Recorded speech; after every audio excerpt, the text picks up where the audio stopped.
Hello, everyone, and welcome back to the Big Bros podcast, episode 12 today. I'm joined again by my lovely co-host, Ilan. Ilan, how are you, mate? I'm great. How are you? I'm good. I'm great. And more importantly, we are joined by the lovely Jemma today, who has her own podcast as well, a very, very popular podcast, The Psychology of Your 20s. Jemma, how are you? It's great to have you on the show.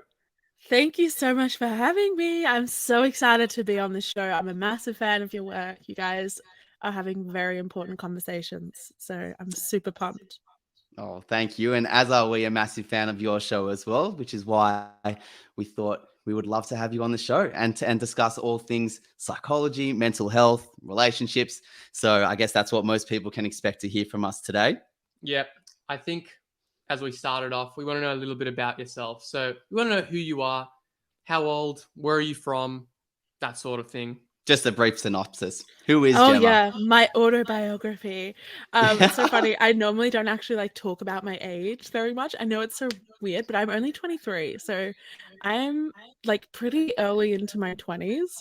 I grew up all over the place, but mainly in Melbourne, and then I moved up to Canberra for uni. Now I live in Sydney, where I think I will be staying for a little while. But started the show back in 2021. I have a background in psychology. This is seeming like a job interview. This is so funny. I'm talking to you guys as if I'm interviewing for a job.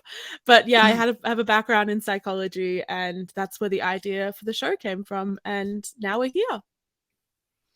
That's awesome. And honestly, look, it takes a lot of courage to start a podcast, especially even if you are passionate about something.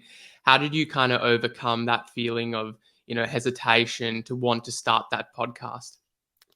That's a really good question. I think I have this theory, this deep belief that some of the best things in life are the scariest, and nothing that is worth having is going to be easy. So there is always going to be something that's going to hold you back, or something that's going to feed into your doubt, but you just kind of have to do it sometimes. You have to take the risk.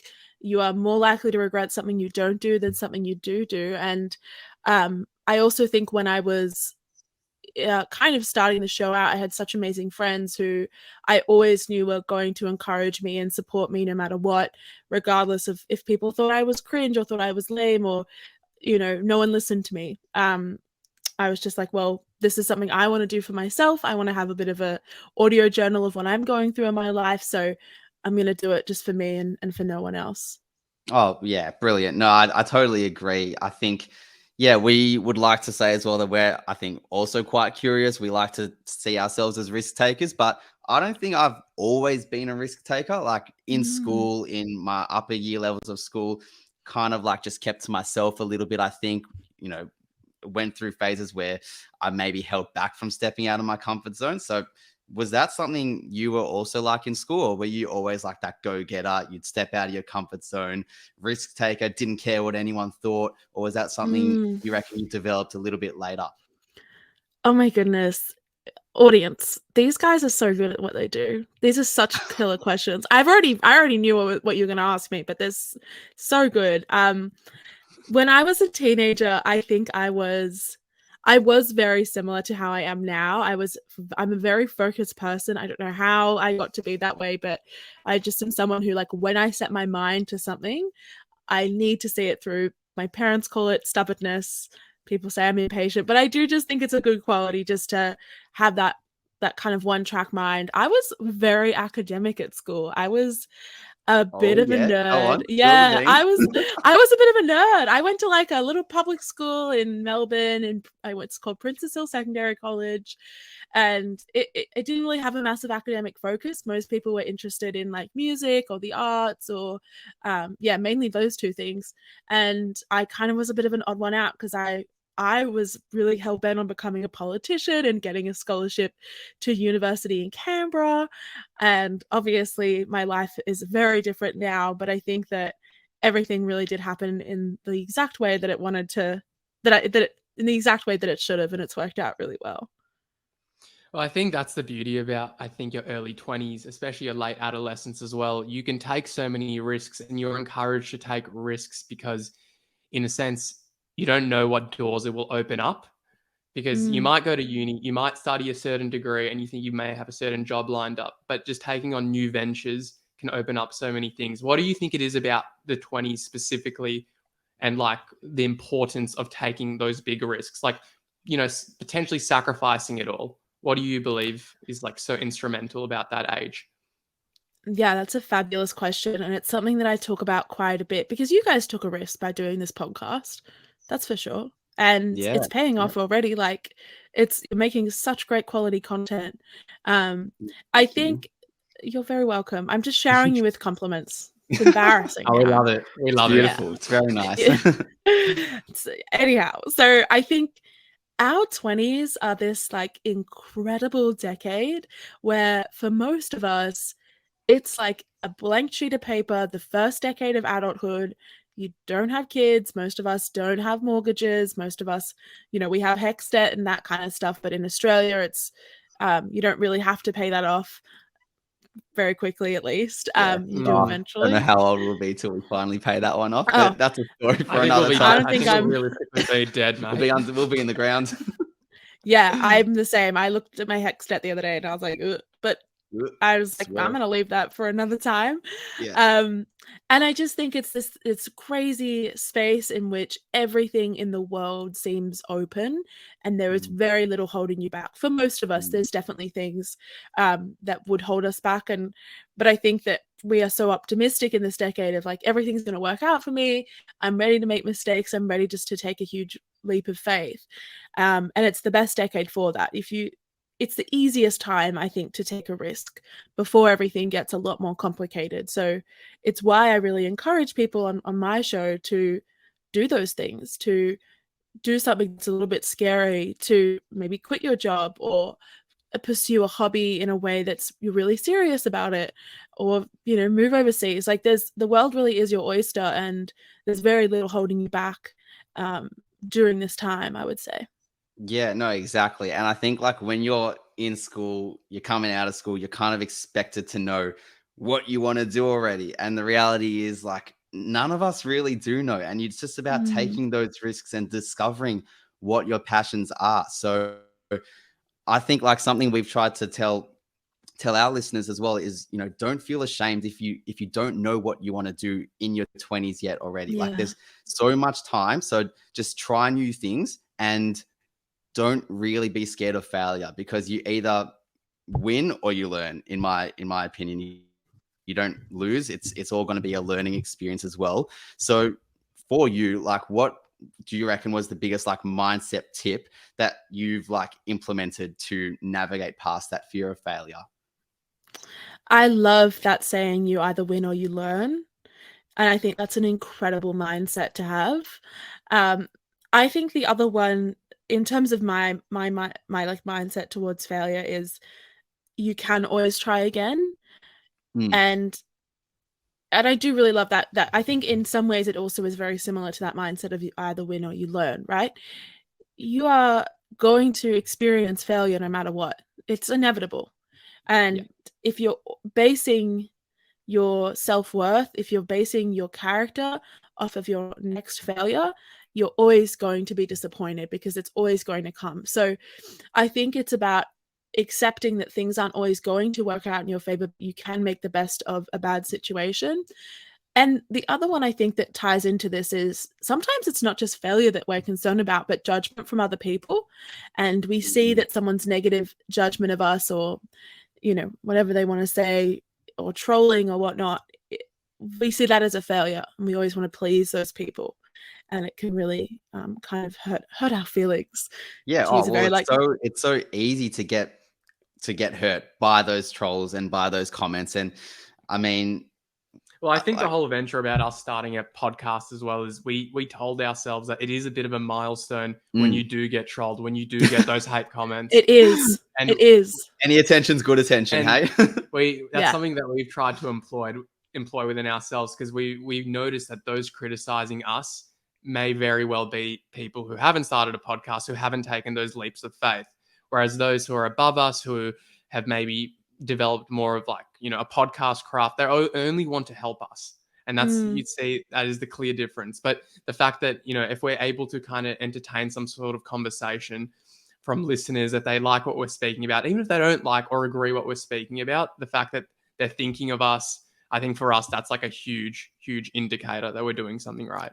Yeah, because also as well, I don't think if someone is, let's just say, above you on that journey of where you want to get to, people that are above you, I don't think will generally judge you negatively. It's probably the people that are below you that will, because it's that gap between they see someone doing something and taking a risk versus them that's kind of just like stagnant. Do you agree? I agree. Oh yeah, I think it's insecurity. I made like someone said this to me the other day. I made like a little reel about it, but I do genuinely believe that you will never be criticized by someone who is doing better than you, because they know what you're going through, right? They know the trials, they know the tribulations, and they know what it would have been like to have someone helping them out along the way. And I also just think that people who are confident in themselves and who, even if they're not successful, but they've just already taken the risk, they already have they've dealt with those self-confidence issues. It's the people who are insecure who are really going to try and tear you down because that feels good for them. And I love what you said, Ilan, about maybe it was, I don't know which one of you said this. Sorry, I'm losing track of time. Right. But I'll take credit. Getting trolled is like a rite of passage. Was that you, Ilan? Did you say that? Yeah. Okay. So. Cool. Yeah. That is so true. Like I have this one person who I haven't blocked them. I just let them comment away. But every now and again, they'll pop up and they'll say, they'll say something that is nasty. And when that first happened, I was so bummed by it. But now I'm like, okay, he's just there reminding me that I'm at least doing something right. Do you know what I mean? Yeah. Like, I'm like, yeah. Speaking of getting trolled, or like even our first comment, I think we posted, it was like our first micro clip on TikTok. And someone commented, it was the only comment on the video, and it got a couple likes. It was, they should really start taxing microphones. Because everyone's starting podcasts. So the idea is that the government should start at least making some sort of money off microphone sales. Especially when us morons were, just taking it for the first time and sounded like complete numbnuts, but completely nervous as well. I hate that person. And you know what? That person is probably messaging you from a sad little room all by themselves and probably in a bad space. So it's more of a reflection of them than you. And fuck that. I love that when people start podcasts. You guys have a lot more to say than some people. Oh, that's I think. So one trendy topic that I was in my car the other day. I wanted to listen to one of your podcasts and I crossed the one about emotional unavailability. It's a bit of a trendy topic at the moment, but I really enjoyed hearing what you had to say. Would you mind, just for our audience, just defining what it is, how it manifests in, relationships? Yeah, this is a huge topic at the moment. And I think it's something that's really emerged in the last generation. And it definitely can be used and applied to, I think, many different age groups. It's just that we now have the language for it. But emotional unavailability is essentially, it describes an individual who is unwilling or unable, mainly unable, to be emotionally vulnerable and open with their emotions. They're often scared of emotional commitment. They're fearful of their own emotional responses. They don't know how to navigate their feelings. And Ilan, you listened to this episode, so you'll know this already, but it often comes from things like our upbringing, trauma that we've carried from childhood. It's associated with an anxious attachment style. I know attachment styles are also a big buzzword at the moment. And it's actually, I think often we conflate it with people who aren't willing to commit in relationships. And to some extent, that is correct. But to a deeper extent, these people are genuinely just unable to connect with their emotional side. It's not that they don't want relationships. It's that we all know relationships are hard sometimes. And when it gets to the point where you have to, have a fight or share your insecurities, or you have to really be honest with someone, they can't do that, so the relationship crumbles. It's not that they don't want to, it's that they are physically and mentally incapable. So did you like that episode, Ilan? What was your takeaway from it?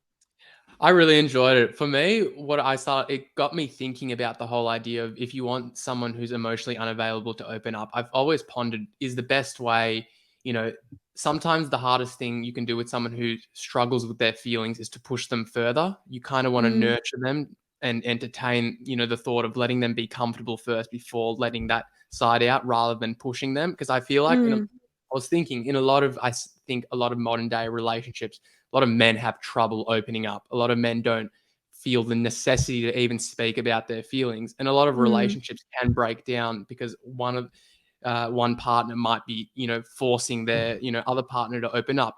Good intentions, mind you, but it's just, it can create a bigger, in a sense, conflict than it was originally. Yeah. I so agree with this. And it's such a mature perspective, I think, because a lot of people are like, oh, I'll fix them. I'm going to teach this person how to navigate their emotions. That's not your job. And the more you try and do that, the more they're going to pull away. There's nothing you can do to force an emotionally unavailable person to love you, except for actually remove yourself from their life and let them sort it out themselves.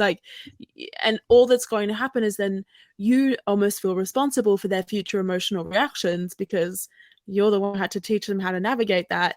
And I just don't think it's fair on either party. So I would say walk away, but also examine whether you are actually the emotionally unavailable one. That was a big thing. I fully agree. And I think, I think that was something we also kind of touched on last week when we were talking about self-love, because I think before entering a relationship, sometimes we're just so lustful and so fixated on this is amazing, this is great, and let's just dive into it and rush into it. But I think before we do that in future, it might be beneficial to take a back step and ask, well, do we have a decent amount of self-love for ourselves before we can give that love to somebody else? And I think that can be a really nice tactic to navigate against an emotional unavailable person, or yourself, who perhaps might be emotionally unavailable as well. I love that. I love that advice. I think it's about having enough respect to know what you deserve, but also knowing what the other person deserves. Yeah. And they probably don't deserve you. It's not that they deserve more, they probably don't deserve you. And there's so many people out there. You're not abandoning them. I think women especially are oh, I don't want to, I'm a people pleaser. I don't want to abandon this person. I'm in love with them. And it's well, you'll find someone else, and this person needs to do the work on themselves, and maybe you'll end up together, but it's not your responsibility to make that happen. I think that's a big thing to remember. I think it's very interesting because oftentimes people can end up in the wrong relationships. The people don't, they aren't compatible with each other. The chemistry might be great at the start, but over time the chemistry dwindles and their compatibility, or their lack thereof of compatibility, is kind of exposed. And I've always kind of been of the belief that it's just better to kind of avoid getting into that situation at all. But a lot of times we're attracted to people that we know aren't good for us. Why do you think that might be the case? I think there's a lot of reasons. Firstly, we always have to dig into attachment style. It's become very much a popularized idea, but the psychology remains the same. How you were raised, how you were treated by your caregiver is going to impact who you choose to date, who you're attracted to. So that's probably the first reason. I think the second reason is that we often confuse anxiety with excitement. So if someone's making you super anxious, you're like, oh my gosh, I have butterflies. This person is amazing. And it's no, you actually know this isn't right for you. You're just super anxious around them, and you're confusing that with love. I think also there's elements of self-sabotage that sometimes come into that. And then also not feeling like you'll deserve better.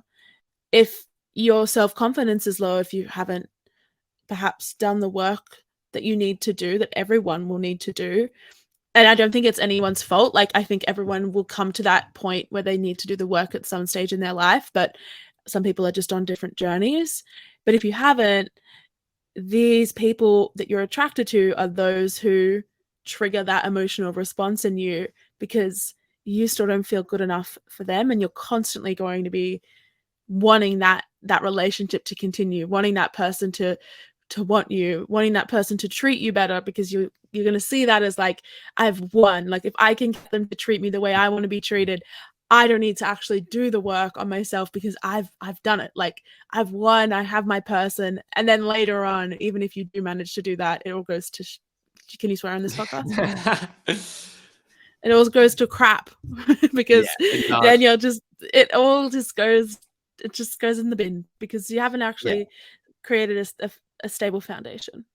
Yeah. And I think a lot of that stable foundation that you mentioned can be, it can be judged based on like someone's emotional availability, like you said, but also their emotional intelligence, right? And we know that science proves that the female brain does develop emotionally faster than the male brain. And I think, females do reach that emotional intelligence at an earlier stage in their lives than that of males. So how do you think males can develop their emotional intelligence in their 20s to a better level than what it might be currently for them? I think this is I loved this question. I think this is super interesting because I think not only do women's brains develop faster, specifically their frontal lobes, which is where complex emotions take place, executive functioning, that kind of stuff, judgment, but it's more so that they've been socialized from an early age to understand their emotions and the emotions of others a lot better. And I think it's not always the fault of men that they're kind of reach the age of like 24 and 25 and are like, oh my gosh, no one actually ever taught me how to handle this because our society, I think it's a massive problem, like didn't see it as a priority and didn't see it as a problem. And now I'm at this age where I'm actually really struggling and I can't really relate to the people in my life, and it's just become a major problem. So I think it's like a dual issue. I would say the first thing to like really focus on is how you listen. I think that listening is like a massive door into all types of emotional adaptivity, emotional capabilities. And it probably starts with a bit of eye contact too, doesn't it? Like if you're talking to someone next to you, if you're on a date, make eye contact with the person, because how are you expected to actively listen if you can't look them in the eye to start with, Yes, it's about understanding how other people are showing their emotions and wanting you to reciprocate them, and how you show your own emotions. Body language is a big thing. Actually, like listen and try to understand. I'm sure lots of people do this, but think about where they're coming from. I think that like empathy is something that you can build, and also spend time understanding your own emotions. I think it's a real disappointment how society has taught a lot of men to suppress their emotions, and it's actually really sad. Like I talk to some of my male friends and they're like, I've never had these conversations with my mates, and I'm like, that is really sad to me because you are such an emotionally aware, vulnerable person and you have so much to give in this area of your life, but you've always been shut down. So take time to actually think about your emotions, process them, get in touch with them. Don't suppress what you're feeling, whether that's doing that through journaling or just talking to your mates. And you'll find that if you combine both that deep critical thinking and work that you're doing, and then combine that with really connecting with others and taking time to listen and to build that empathy, you'll be doing just fine. And maybe you've just been blessed to have an amazing parents, an amazing schooling system, and an amazing siblings or family that have taught you that. But I think that often men do get left behind in some of those conversations. But then if you haven't like actually been fortunate enough to be in a situation like that where you've been surrounded by really nurturing people around you, I mean, hearing that from, for someone that hasn't been in that position might be really hard. But like we went back earlier and spoke about risks, it might be one of the risks that they might need to take to trigger that and kickstart that emotional intelligence. I mean, the challenge with most men, I think, and from at least some of the psychology literature, I could stand to be corrected, but with men, they tend to externalize a lot of the feelings they have. So whether it's bursts of anger turning into a vice like alcohol, whereas girls tend to internalize their emotions more, and that could be kind of conflated with them being more in touch. But it's not really that they're more in touch. It's just the way they express it and experience the emotion is different. So I Mm, think that's why there's this whole idea that men aren't necessarily in touch with their emotions. It's not necessarily mm, because they don't experience it, because the intensity might still be there within them, but the way they instead of journaling, they might grab a beer, mm. and use Yeah. that as advice. Yeah. Which I think is so interesting because it's like this difference of like, yeah, everyone experiences the same emotions, but is your outlet actually healthy? Because Mm, are you really experiencing them if you go and have a beer? Like, because that kind of just, it's so interesting, like how I think also men have been taught these ways of dealing with their emotions that are really counterproductive at times. Also, yeah. I go and have a wine and a beer with my friends and have a rant. Like, it's not to say that like everything that everyone's doing is unhealthy and you need to do it my way, but I think that example of violence is like a massive one that we talk about a lot, especially in For Australia sure. at the moment, around like domestic violence. We've gotten so deep here, but I do just think it's such a complicated, nuanced thing that we need to talk about a lot more, especially Yeah. in like our society, which is very much like men need to be like these macho creatures who like go out and farm or Yeah. like are making heaps of money, or they're like failures and like they can never Yeah. show their feelings. It's just like, oh my I god, do that's think so we have sad. gotten better at that though. Like Yeah. in probably in the last 5 years, I think maybe COVID was, for me personally, just judging by like the friends around me, a really good blessing in terms of becoming more vulnerable around your mates and the people around you. Yeah. It actually, Mm. I think just judging from like our friendship group, we probably became a lot more connected and in touch with sharing our emotions during those last 5 years since COVID. That's so Um, cool. but yeah, I think like the bottom line is I think we are getting better, but there's still a long way to go. I think the way it's been sold to us as well in the last 10 years with men needing to open up more, it's felt a little bit forceful, I think. So men have been taught you need to cry, you need to do this and that. And I think it's similar to the whole argument about emotional unavailability. You can't ever force someone to do something. You got to let them feel comfortable first. You want to get them to that space. I think what you mentioned Mm, there with us in COVID lockdowns, everyone was struggling, especially those who are like extroverted and need that social battery to be energized by being around people. We were going through the same sort of struggle, but we were also comfortable enough knowing that the person next to us was experiencing the exact same thing. Yeah. That is so interesting because I'd never thought about it that way, that COVID was actually an enabler for more mental health conversations. But especially amongst like men, that's yeah. like, because of it, like I did not know that. That's so fascinating. I think that's so cool. Such a good point. I think that was like something we noticed amongst ourselves. I think because it was just Victoria, it was dark, it was Yeah. July, it was cold. You couldn't be outside for too long, so you really just did rely on just speaking to your mates. It was one of those things that, look, if we can't go out, we can at least have a phone call. Or like we can't Yeah. go to the pub for a beer, so like let's go for a walk around the park, around the block. And when you're one-on-one with someone and you're walking around, like it's a nice environment to probably start expressing emotions that you wouldn't typically express if you're just catching up over a beer at the pub. So Yeah. And the I typical love that. question asked was always like, "How's lockdown treating you?" And usually it'd be, "Yeah, it is what it is." Yeah. Um, yeah. yeah, we're gonna ask you a question to do with the brain. Yes. Love it. Love Speaking it. of the Tell me. brain, what actually happens during a hookup between men and women? Like, why is it that some people might get really attached whilst others seemingly not? Um, That's a really good question. I do think that like there is a difference between men and women. It goes to the release of oxytocin, um, and the link to security. I think that women in general are much more, when you hook up with someone, much more likely to want to seek a long-term partnership after that. I don't think that's the case with everyone, but in general, it is, and it's really interesting. They did this study, and I can't remember the exact statistics, but following like a hookup, men reported a lot more just like general satisfaction with what had happened, whereas women reported less satisfaction and also reported that they wanted more and a higher level of emotional attachment. And I do think that it's evolutionary, goes down to, I think, biology in some ways, which I'm hesitant Yeah. to say because I do think that like there's some people who don't feel this way and they obviously have the same biology as a lot of us, but sometimes it's just the case whereby you like we associate sex in particular with like mating and bonding, and Yeah. when that happens you're like, okay, well this is my partner, this is my mate.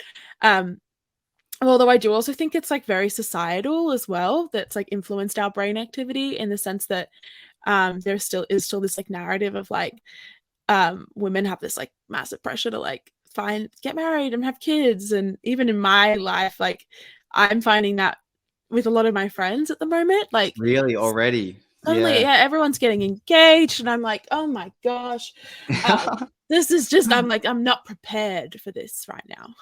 I'm a baby, child brides, that's what they are. Yeah, I'm like, I know 24. we all go at our own pace. Yeah. Yeah, I'm like, exactly. what? And that's why I think, yeah. Yeah, and like with like situationships and things like that, I think that's also maybe a relatively recent thing. Like, I mean, when I was in school, like I didn't really hear of like the word situationship even that often. But like now it's like you kind of have to like clarify when you're seeing someone or when you're observing like a couple, like, is this like a real thing, or is this just like a situationship? So it's like, what even is a situationship? Oh And my just adding God, that I gray hate area them. to something that Yeah, can be so frustrating for people. Hey, I have such a problem with situationships. I'm just like, I've been there, done that, got the t-shirt. I think like both. I'm like, I do not. I've got multiple t-shirts, and I'm like, I've got enough of these. I don't need any more for a long time, because I'm just like, well, just commit or don't. Like, unless both people. I think it's fine if both people are on the same page, but like, and I hate that there's like this difference between like friends with benefits, situationships, dating, exclusive. I'm like, where? Like, my sisters are really young and they're like starting to date, and I'm like, holy shiz, like they need a dictionary, like they need like a seriously, guidebook. I'm like, and I don't know, maybe I'm old fashioned, but I'm like, I don't think I am. Like, I'm just like, not come at on, all. this is not like, no one wants a situationship. Like, I don't know anyone who's like, oh, I could just really deal with this situationship, because it's like, it's like commitment, it's non-commitment with all the emotional commitment, and that just like throws our brain for such a loop because it doesn't understand how to react to that. And I just, oh my God, you've set me on on fire here. I'm gonna go off. You say you're old school and you're traditional, but I would put money on the fact that I suppose most people do want a long-term partner. And I think this whole thing about situationship, it can come down to the whole idea of fear of commitment. And I think it's such a catchy term, I'd say, in our generation as well, because I'm pretty sure in our parents' day and age, they never heard of a term like situationship. You were either seeing someone and you were exclusive with them, or you weren't. Yeah, I had to explain the term to my mum the other day. It was so funny. She was like, What'd you say? what is this? I was like, oh, mum, it's like you're dating someone and like you're doing all the couple stuff, but like you're not exclusive. And she's like, but you're going to be. And I was like, probably not. And she's like, so then why are they there? And I was like, for fun. And she was like, and she just was like, I don't get it. Like, that doesn't sound like fun to me. And I was like, to be honest, I've never met anyone who was like, that was fun. Like, I would do that again. Like, no, it's so, I just don't, I think I do think most people want a long-term partner. There are some people who are like super happy with like their open relationships and even like polyamory is a thing. I probably wouldn't ever. No, I would never get into that. But like, there are different methods. But like, amongst all of them is this idea of like, you have people in your life, especially like a partner who you love. So I don't always get maybe I was just like, maybe I just, because I have a secure attachment style, but I'm just like, I don't get it. It always comes back down to the attachment No, style. it always does, doesn't it? Yeah, always, every time. Tell me, so look, all this drama can happen within situationships, and usually, a situationship breakdown can elicit a lot of same feelings as you would if you were going through a breakup. What do you reckon it is about, or rather, we've seen, for example, that some people will argue that you can be friends with your ex, right? Some people will say, and I'm a big proponent, I don't believe that it can be done. What do you reckon? All right. So I did an episode with my ex-boyfriend. Have you guys listened to this episode? Why do you think we asked? Yeah. Shout out. Go listen to it. Great episode. Oh no, do not go and listen to that, because here's the thing. I'm going to give you guys the tea. I don't think I've talked about this before. During that conversation, I was like, yeah, we're totally friends. We are no longer friends. I blocked. I haven't spoken to that man since like a week after that episode aired. Like I completely changed my mind, because as soon as that episode came out, all of this stuff happened with this girl that he was seeing, it was all just very confusing. And I was like, yeah, this actually isn't working, because I actually don't really want to be your friend. You also like are not being respectful of either me or this girl that you're seeing, and I have no ill feelings towards her. Like I don't want you back in my life in a romantic way. Like I think it was that thing where one of us was lying and it wasn't me, and he definitely still had some emotional connection. And I think that the only reason I had the idea that you could be friends with your ex was because I was coming from in a place in which the other person wasn't being totally honest with me. I don't think you can. I think I understand it when it comes to like co-parenting and people who've maybe gone through a divorce and have family situations that they need to account for. And I think they can do it. It's just very hard. But I think at our age, you don't owe it to anyone to still be friends with them. You don't need to be friends with your ex. Like that you can be. There's like 5 people on the street who are probably nicer than your ex was, and who are more interesting, and who are going to be more of a fruitful relationship for you than a friendship with your ex. But maybe I threw you guys for a loop there. My opinion has definitely changed. Well, yeah, that's the interesting part about it, because a couple of weeks ago we filmed an episode about heartbreak and overcoming that sort of thing. And, some will propose you can't be friends with an ex. And I'm probably a little bit, again, old school with that sort of thing. I'm not of the belief that you're selfish if you decide to cut out your ex, because they're your ex. They weren't your friend to begin with. You were in an intimate relationship with them. And now that relationship is done, you can't expect to shift, what you were kind of neurochemically used to, which was an intimate relationship, and turn that into something platonic. Yeah. I agree.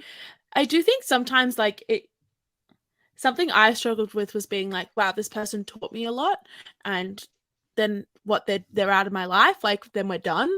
And I was like, actually, that's not a bad thing. Like people are, they always say season, reason, or a lifetime, and sometimes that's how you need to treat your relationships. They're there for a season, a reason, or a lifetime, and then you're allowed to move on. And especially when it's getting in the way of your new relationship, as I realized my friendship with my ex was getting in the way of his new relationship with his new girlfriend, which I wasn't really aware of. And I was like, no, I'm gonna set boundaries for you here and say, go and focus on that. Like you obviously aren't emotionally capable of cutting me off, so I'll just do it for you, because this isn't healthy for either of us if you're still feeling this way.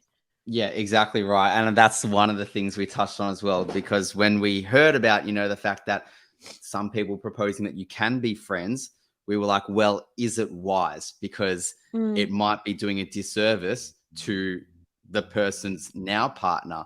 And it might be a little bit selfish that you're still kind of in touch when they might be in a fruitful relationship. So can you be friends?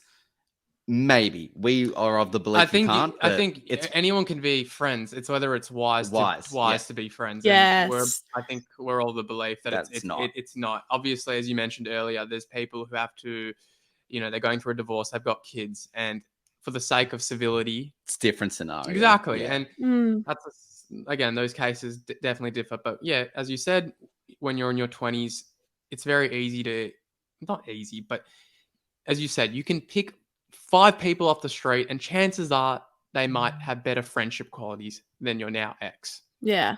And it would probably be healthier, because there isn't this weird like back and forth. Also, I believe that one of them always, I don't know, if someone asked you like, oh, like, would you get back together with them, and your answer isn't immediately no, then you need to cut that person out of your life, because they're standing in the way of something better for you. So I'm glad we reached that conclusion, guys. No, exactly. Well, thank you so much for sharing that, because that's a very brave thing to share. And obviously you mentioned that you were originally of the belief that like you can, but then your opinion changed That's also really brave that you're able to recognize that, you know what, something I originally thought is not actually what I do think now.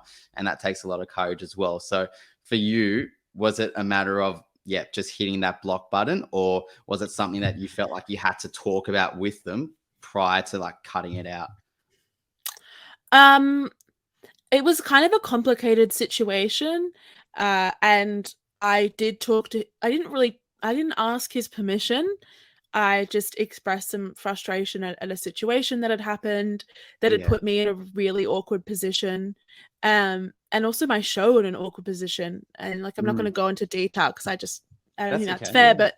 But and so I messaged him and was basically like, "All right, I need an explanation for this because this isn't fair, and I feel like you've lied to me." There was really no apology. There was really no explanation you could give. And I was just like, I think I literally said, like, since you can't set boundaries in your own relationship, I'll do it for you. I do really wish you all the best. And I'm really happy for you and your new relationship. And I wish you the greatest happiness in the world. And then I blocked him. So I think the message was pretty clear. He did actually message my housemate, though, and was like, how's she going? And like, can I come and get some of my, like, he had like something, he'd left something at my house like ages before because we were friends, right? And he was like, can I come to your house and pick it up? And my housemate, God bless him, was like, absolutely not. I'll meet you in the city. Because I was like, I don't want anything to do with you. I don't want your new girlfriend blaming me for your relationship failings or whatever's happening over there. Like, go and do you. I want you to be really happy. I'm just going to do my own thing in my own lane, and maybe we'll see each other again in the future. Now, at the end of the day, you have to put yourself first, and there is nothing wrong with that. At the end of the day, you got to take care of yourself first. And whilst some might say it's petty to block someone's, I personally never given a shit. I think it's you've got to do what's right for you. I've got to go with regards to people though who are struggling in a relationship and they're struggling with the whole idea of sunk cost fallacy, which is they're justifying the fact of staying with them based on the time that they have spent with them. What do you tell someone like that, especially if that partner's wrong for them? Oh, I think sunk cost fallacy is so hard. So you kind of explained it, but it's basically the idea that you've put in all this time and this investment, and if you were to walk away from the relationship, you would lose the investment, you would lose this time. I would say that any time spent experiencing the world and learning lessons is not wasted time, even if that investment didn't give you the outcome that you wanted. If you've spent like 10 years, you've been with your partner for a decade, and you're like, actually, I don't know who I am anymore. I think I want something else. You should walk away, because the longer you stay, the deeper those costs are going to get. And it's this idea in gambling, actually, it's around gambling addiction, around people who keep putting money that they are going to lose into a slot machine, expecting to get a return eventually. That's the same with your relationship. If you were talking to a friend who was a gambling addict, and if you were this person who's in this relationship and a friend came to you and was like, I can't stop gambling, I keep putting all this money in and I'm never going to get the money back, but I can't stop because I've already lost so much, you would be like, that is entirely irrational. Like, give me your credit card and go do something about that.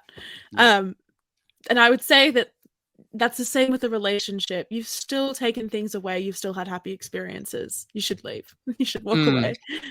I think people get attached to the idea that the person they're with can change. And I've had some interesting conversations with my mum before, and she said that people do not change. You see, they might try to put up an act to try and change for the person they're with, but over time, their true color, their true nature, their true personality, for good or for bad, does come out and reveal itself. Oh, sorry, you go, Ilan. No, you're going. I was done. Well, I totally agree. I think also you made a really good point there. Their true nature doesn't change. There are obviously things that might change about someone. Like, if you're dating someone who is really like lacking like a vision for their life at the moment, that can change. They just might not have found the right thing. There are certain things, surface level things, that I think do change. But if the person is, for example, is not an empathetic person, if the person is not kind, if that person is very narcissistic, that is not going to change. A lot of that stuff is inherent and innate. And even if it might, from the outside, look like something has changed, inherently they're still the same person just wait till things get tough. That character, that side of them is still going to be there. And I'm sure like your mum probably said something very similar. Yeah. She definitely did. I think mums know best, don't they? Mums definitely do. Mum always knows best. The thing with my mum, I always say that she's got like a third eye because I think she's a very like Really? intuitive person. She can tell the future, and I Oh think my she's God, very good at good reading woman. people. So Yeah. no, I do agree. I think mums do know best. Yeah. No, Yeah. I think so. I mean, I approach my mum for pretty much everything with regards to like relationships, friendships, advice, whatever. It's always good to get that other perspective. Exactly. So I agree. Shout Gemma, out to your thank you for- mums. Yeah, shout out to all the beautiful mums out there. Yeah. To finish off, Gemma, we wanted to just ask you a question, a big bros type question. But that being, if you could give just one tip, I know it's so hard. You're such a curious mind, such a deep thinker. But if you could give just one tip to those adolescents out there, that kid who's in their upper year levels of school, what would that be? Can be about anything. My one tip would be that your grades are not going to matter in 5 years. And I know that sounds super strange. It's just not going to matter. Been there. Oh, I'm not going to use that phrase again, but been there, done that, got the t-shirt.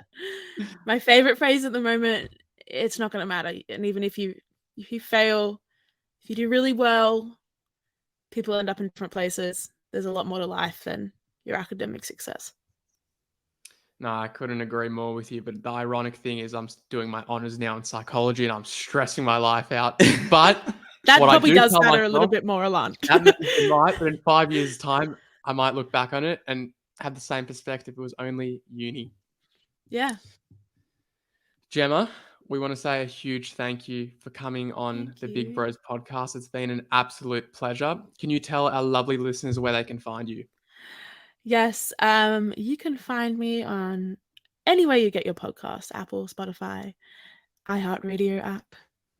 And you can follow me at That Psychology Podcast on Instagram and just see what we're up to. And thanks, guys, thanks for having me on. You guys are doing some really cool stuff. I can't wait to see you grow and see everything that you do.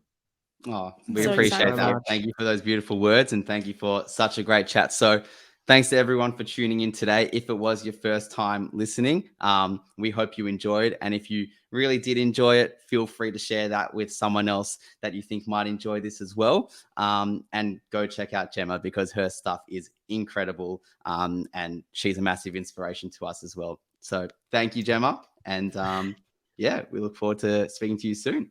Yes, thanks, guys.